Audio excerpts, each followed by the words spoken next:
Landmark judgment is with respect to Himachal Pradesh, Himalaya Communication Private Limited versus Union of India. The assessee has claimed the input tax credit based on genuine transaction. This is a landmark judgment with respect to the ITC eligibility. The Jharkhand High Court directed the state GST department to take action. A cash credit account cannot be considered as a petitioner's property. My dear friends, under section 83 of the CGST Act, every such provisional attachment shall cease to have effect. Yet another GST landmark judgment came from, it was held by the Delhi High Court. The ruling held that ITC blocking cannot extend beyond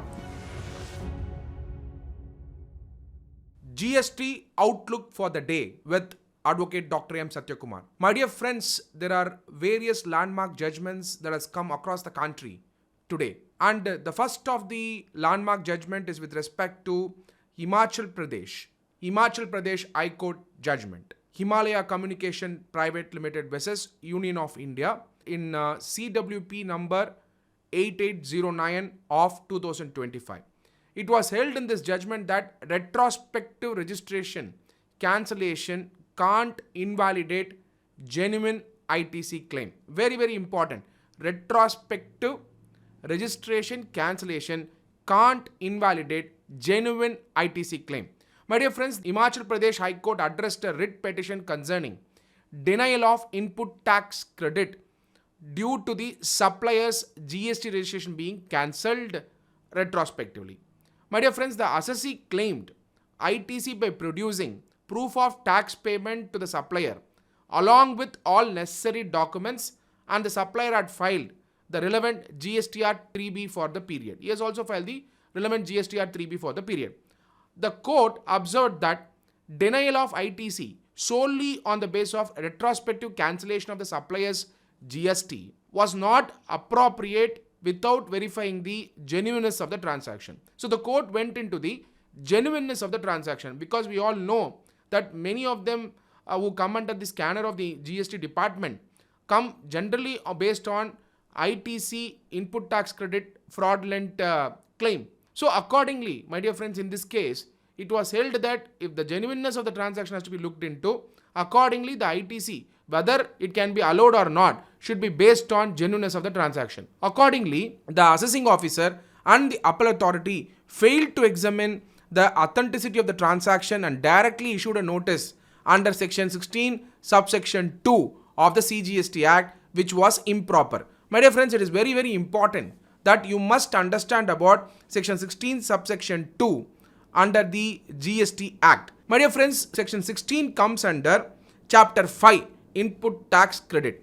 Section 16 provides for eligibility and conditions for taking input tax credit. Under that, section 16 subsection 2 provides for, I read the exact words of section 16 subsection 2. I quote, notwithstanding anything contained in this section, no registered person shall be entitled to the credit of any input tax credit in respect of any supply of goods or services or both to him, unless he is in possession of a tax invoice or debit note issued by a supplier registered under this act or such other tax paying document as may be prescribed. So the point to be noted here, in this case of Himalaya Communication Private Limited versus Union of India, the assessee has claimed the input tax credit based on genuine transaction, based on invoice. Accordingly, the case was remanded to the adjudicating authority to properly evaluate all relevant documents and determine the genuineness of the transaction before deciding on the ITC eligibility. So whether the ITC has to be provided or ITC should not be provided should be decided based on the genuineness of the transaction. This is a landmark judgment with respect to the ITC eligibility. This was an observation in Himalaya Communication Private Limited versus Union of India in Himachal Pradesh High Court judgment. My dear friends, next comes a very, very important, second important landmark judgment for the day is with respect to the Madras High Court judgment. That is Prabha Drug House versus Assistant Commissioner State Tax FAC WP number 19602 of 2025. My dear friends, the Madras High Court sets aside, very, very important, sets aside tax demand for returns mismatch as department overlooked partial remittance via ECRL, Electronic Credit Ledger. My dear friends, the Madras High Court in this case set aside the order that confirmed the entire tax demand due to discrepancies between GSTR1 and GSTR3B. What is GSTR1? GSTR1 is an output tax. GSTR3B is a monthly return that they file. So when there is a discrepancy between GSTR1 and GSTR3B, the order of the Madras High Court confirmed the entire tax demand due to discrepancy between GSTR1 and GSTR3B. In this case, court observed that the Assistant Commissioner overlooked the fact, very very important, the Assistant Commissioner has overlooked the fact that the assessee had already paid 58% of the disputed tax demand by debiting the electronic credit ledger.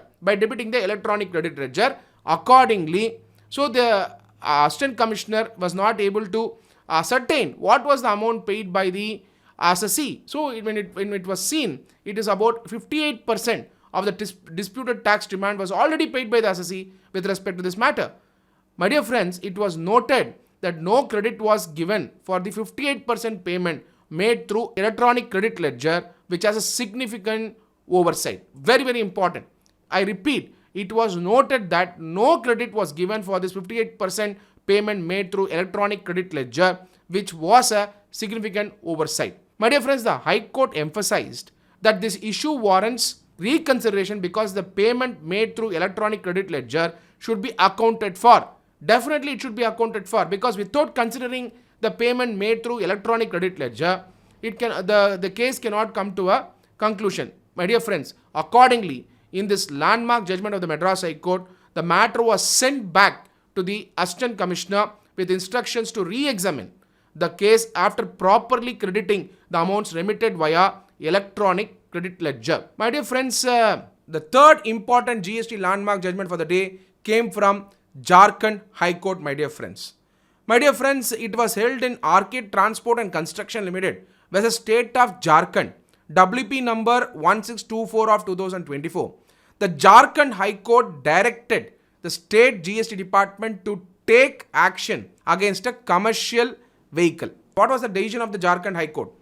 The Jharkhand High Court observed central registration no excuse for State Department for inaction against supplier not filing GSTR 1. Very, very important. My dear friends, the Jharkhand High Court directed the State GST Department to take action against a commercial vehicle rental service provider who was a respondent 6 in this case, because the supplier failed to file GSTR 1 and did not remit the GST collected, preventing the service recipient assessee from claiming input tax credit. My dear friends, the court rejected the State Department's claim that only central GST authorities had jurisdiction, emphasizing that as per section 76, the only central department has the jurisdiction. In fact, section 76 requires action against every person, including those not registered under the JGST Act, that is Jharkhand GST Act, if they fail to file GSTR 1 and remit GST.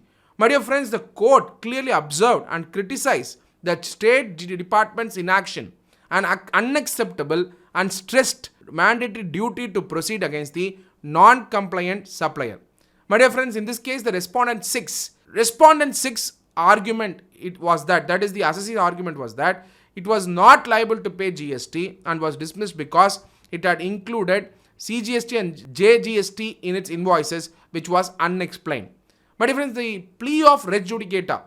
In this case, the principles of law which they made as a submission was the plea of res judicata was rejected since the previous writ petition did not result in final decision on merits. Thus, the court imposed 1 lakh cost on respondent 6 and directed the revenue to initiate proceedings within 8 weeks. It was held in Arcade Transport and Communications Limited versus State of Jharkhand, WP number 1624 of 2024. My dear friends, yet another important landmark judgment, that is with respect to GST, came from Bombay High Court, my dear friends. It was held in Skytech Rolling Mill Private Limited versus Joint Commissioner of State Tax Nodal, writ petition number 1928 of 2025. cash credit account held to be liability of account holder and not a property subject to attachment under GST law. My dear friends, a cash credit account represents a very important point to be noted. Cash credit represents a liability of the account holder to the bank as a loan. Very important facility and not an asset owned by the account holder. Therefore, a cash credit account cannot be considered as a petitioner's property.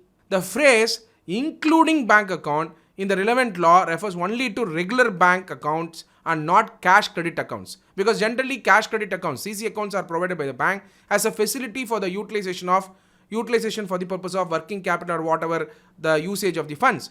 Of course, if you look at cash credit accounts are not covered under section 83 of the GST Act, which deals with provisional attachment of property. My dear friends, section 83 is a very important act which everybody should know, and for the benefit of the listeners, I thought it is very important that I highlight about the provisions relating to attachment of property. My dear friends, under section 83 of the CGST Act, provisional attachment to protect revenue in certain cases. I quote the exact words of section 83 subsection 1, wherein it is provided, where after the initiation of any proceedings under chapter 12, chapter 14, chapter 15, the commissioner is of the opinion that for the purpose of protecting the revenue, protecting the interest of the government revenue, it is necessary so to do, he may by order in writing attach provisionally any property including bank account belonging to a taxable person or any person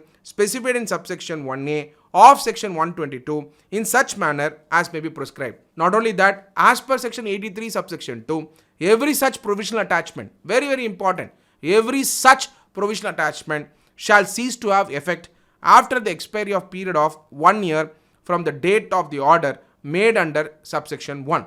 So accordingly, my dear friends, cash credit accounts are not covered under section 83 of the CGST Act, 83 of the GST Act, which deals with provisional attachment of property. Consequently, the provisional attachment order against the cash credit account was set aside by the authority. So it was held in Bombay High Court judgment, Skytech Rolling Private Limited versus Joint Commission of State Tax Nodal in the writ petition number 1928 of 2025. Yet another GST landmark judgment came from Madras High Court. GST landmark judgment 5. It came from the Madras High Court in case of Building Solutions versus Deputy State Tax Officer in writ petition number 18019 of 2025. My dear friends, in this case, it was held that order to be set aside as SCN was uploaded on GST portal without serving physical copy to the assessee. Very important. Serving physical copy, whether it is mandatory or whether it is the mode of delivery, mode of serving, is one of the mode or it is an essential mode of delivery is a very important question. My dear friends, a show cause notice was issued to the assessee via a common portal, that is through the GST portal, but the assessee claimed unawareness of the notice and did not respond because it was served through portal. The assessee only became aware of the proceedings after receiving an attachment order, prompting a challenge to the impugned order on grounds of violation of natural justice. My dear friends, the court, Madras High Court, observed that the impugned assessment order was passed without giving the assessee a proper opportunity to be heard. The officer issuing the notices had sent repeated reminders but failed to explore alternative methods of serving the notices when no response was received from the assessee. Due to inadequate service of notices, denial of opportunity for the assessee to participate in the proceeding, the court set aside the impugned order, remanded the matter for fresh consideration. My dear friends, it was held in Madras High Court, landmark judgment of the Madras High Court with respect to Building Solutions versus Deputy State Tax Officer, WP number 18019 of 2025. My dear friends, next important landmark judgment, number 6, is with respect to Guwahati High Court judgment. My dear friends, in Guwahati High Court, in case of Auto Spares versus State of Assam, WP number 1918 of 2024, it was held that order confirming demand to be set aside due to presumption of department that assessee agreed with SCN despite filing reply is a very important observation that has come from Guwahati High Court. My dear friends, the case involves a demand for tax or input tax credit that does not include allegations of fraud. The assessee submitted a reply. Assessee went on to submit a reply to the show cause notice through online within a stipulated time. However, despite receiving the reply, the authorities passed an order confirming the tax demand, wrongly stating the assessee had failed to respond. Very, very important.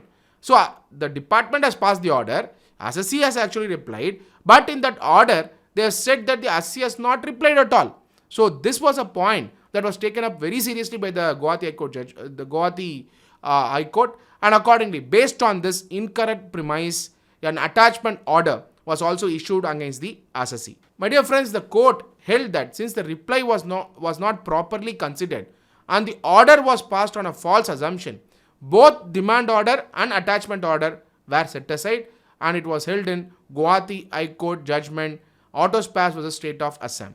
Next important landmark judgment 7 is with respect to Allahabad High Court judgment.